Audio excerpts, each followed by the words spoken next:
Let's take a trip, a cosmic journey. We're heading out past the asteroid belt to the realm of the giants. And there it is, Jupiter, the undisputed king of our solar system. This planet is a behemoth, a titan of gas dust that puts all other planets to shame. It's so massive you could fit every other planet in our solar system inside of it and still have room to spare. Its sheer scale is almost impossible to comprehend.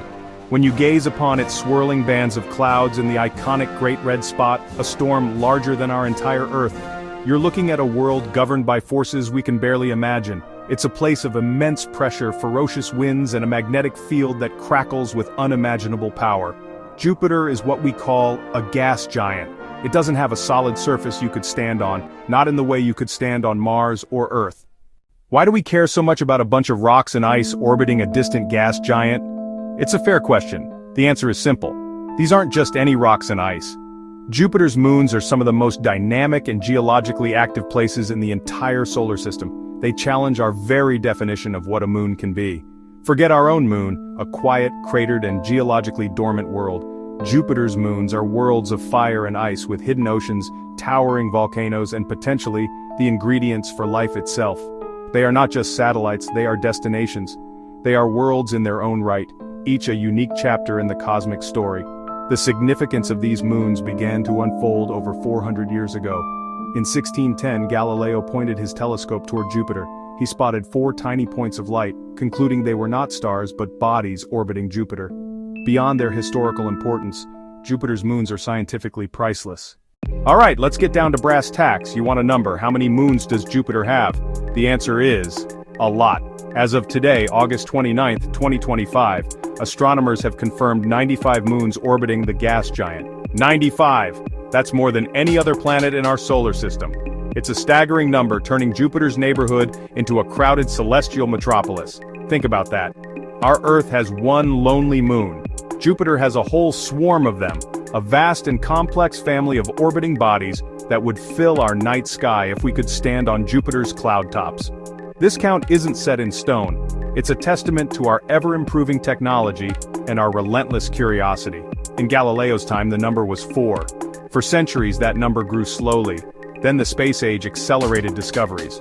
Voyager, Galileo, and now Juno, plus powerful ground observatories, have been finding new smaller moons with incredible regularity.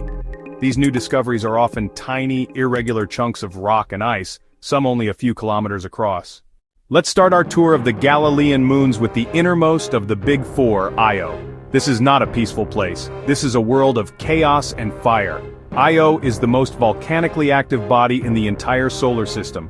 Forget Hawaiian lava flows, or Mount St. Helens.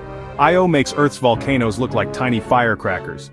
It is perpetually caught in a gravitational tug-of-war with Jupiter and the rhythmic tugs of its neighboring moons, Europa and Ganymede.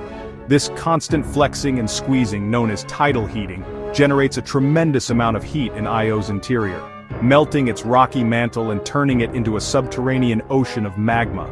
This internal furnace vents its pressure in spectacular fashion. Io is covered with over 400 active volcanoes.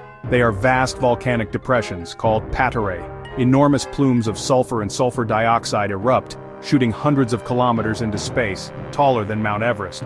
The surface is blanketed by colorful deposits, yellow, red, orange, and black. Io has the youngest surface in the solar system, constantly repaved by fresh lava. Its plumes spew charged particles into Jupiter's magnetic field, creating a donut-shaped plasma torus. Io generates electrical currents that light Jupiter's auroras. It's literally hardwired to its parent planet. Now let's journey outward from the fiery chaos of Io to the next Galilean moon, Europa. At first glance, Europa might seem less dramatic. It's a smooth, white and tan billiard ball of a moon, crisscrossed by reddish-brown cracks and ridges. It looks like a cracked eggshell. But don't let its calm appearance fool you. Beneath that icy crust lies what might be the most exciting secret in the entire solar system. Evidence from the Galileo spacecraft and the Hubble Space Telescope supports a vast global ocean. An ocean that could contain more than twice the water in all of Earth's oceans combined. How is this possible, so far from the sun? The answer, once again, is tidal heating. Just like Io, Europa is squeezed and stretched by Jupiter's gravity, but to a lesser extent. The long, linear cracks we see, called lineae, are likely fractures in the ice crust caused by tidal stresses. Warmer, slushy ice or even liquid water may have welled up, staining the surrounding surface. For life as we know it, you need three key ingredients: liquid water, essential chemical elements like carbon, hydrogen, nitrogen and oxygen, and a source of energy. Europa seems to have all three: water, chemicals from a rocky seafloor, and tidal energy that could power hydrothermal vents. Hubble has found tantalizing hints of water vapor plumes, and reanalyses of Galileo data support a possible plume encounter in 1997. If plumes are confirmed, future spacecraft could sample the ocean without drilling through miles of ice. NASA's Europa Clipper is designed to do just that.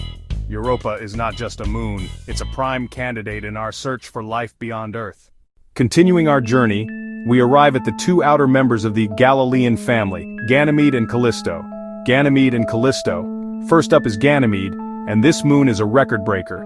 It is the largest moon in our solar system, bigger than Mercury and Pluto. If it orbited the Sun, it would be classified as a planet. Its surface is a world of contrasts: old, dark cratered areas and younger, bright grooved terrain.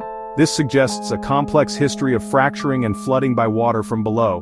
Ganymede is the only moon known to have its own magnetic field, a self-generated magnetosphere implying a liquid iron core. Evidence also suggests a subsurface saltwater ocean sandwiched between layers of ice.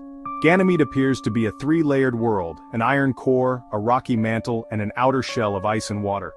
Finally, Callisto, the outermost Galilean moon. Its surface is the most heavily cratered in the solar system, ancient and geologically dead. One notable feature is Valhalla, a multi-ring impact basin nearly 4,000 kilometers across, a colossal scar from the past. Data hint that Callisto may also harbor a deep subsurface ocean maintained by radiogenic heating and insulated by thick ice. If true, subsurface oceans may be common among large icy moons. So why this obsession with Jupiter's moons? We've seen a world of fire, a possible ocean world, a moon with its own magnetic field, and an ancient cratered giant. These moons are central to answering some of the biggest questions we have as a species. Questions like, are we alone in the universe? How do planetary systems like our own actually work? Jupiter and its court of moons provide a perfect, accessible model for studying these grand inquiries. They are a miniature solar system we can visit, study, and learn from. The search for life is a primary driver. For a long time we thought life needed a star's habitable zone. Jupiter's moons shattered that idea. Tidal heating can create habitable environments independent of stellar warmth. If life can arise in dark oceans heated from within, it vastly increases the number of potential habitable worlds across the galaxy. Studying these moons refines our models of planetary formation, tidal heating, magnetic dynamos, and geology. Missions like NASA's Europa Clipper and ESA's JUICE are designed to investigate these worlds in unprecedented detail. They will map surfaces, probe interiors, and search for telltale signs of habitability. What we learn will rewrite textbooks and guide the search for life on exoplanets. They are not just moons, they are signposts on our cosmic journey. Keep looking up.